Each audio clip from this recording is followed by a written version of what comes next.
November 6th, 1869. Rutgers University faces Princeton University in the first ever game of intercollegiate football. By the 1920s, collegiate football was on its way to become an American institution as it is today. Universities have constructed meccas that fit over 100,000 fans every Saturday. Landmarks like USC's Coliseum, Penn State's Happy Valley, and Michigan's Big House all became tribal grounds for fans to cheer on their programs. September 30th, 1939, Fordham University played Waynesburg College in the first ever televised game. By 1952, the NCAA sold the exclusive rights to broadcast a weekly game on NBC for $1.1 million. And then, college football leaped to a whole new level. Shut up and sit down. Now college football is a billion-dollar industry. 40 sponsored bowl games from Chick-fil-A to PlayStation, playoff tournament, teams having athletic wear deals, Nike, Under Armour, Adidas, top athletes getting full ride scholarships at top universities. The light shines bright on young men ages 18 to 24, pressured to perform at a high level to appease its families and fans, but also one day play at the biggest stage of the NFL. It's every kid's dream to play at the highest level and receive that glory that goes along with being a modern-day gladiator of sport.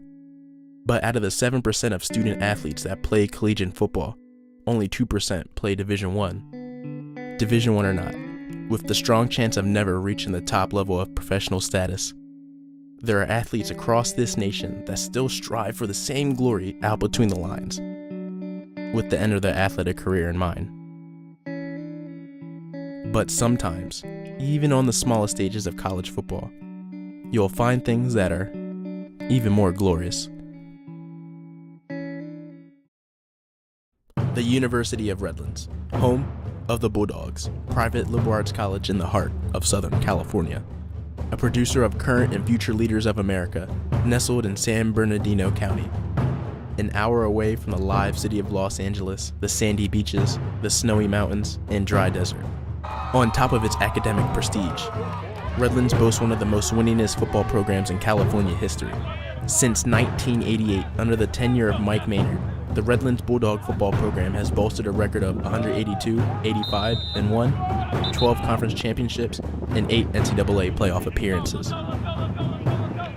Some describe this program as, "We are a winning program. We fight. Get the ring. People were in it for the love of the game. Always team first. Blue collar." In 2016, the Bulldogs finished with an 8-2 record, another appearance in the playoffs, and was ranked number 25th on the final national polls of the season. In the first round of the playoffs, the Bulldogs faced top-ranked Mary Hardin-Baylor out of Texas for the 5th time in school history. Entrenched in the tradition of mental toughness and extreme desire, the Bulldogs were 2 quarters away from pulling off the impossible, being the first team all year to hold a 21-14 lead over the Crusaders at halftime.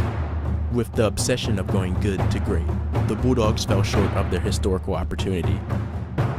Being that Division III athletics do not offer athletic scholarships, players play for the love of the game, trying to create lasting legacies that may not even leave the small Southern California town.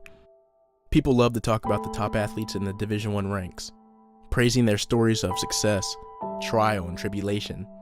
But imagine for a second the thousands of true student athletes who don't have full rides, go to overpriced schools, still involved on campus, hoping to get a good paying job to pay off student loans, yet still sacrifice for the sport they love most, knowing that the hopes and dreams of being a professional athlete at the highest level are all but non-existent.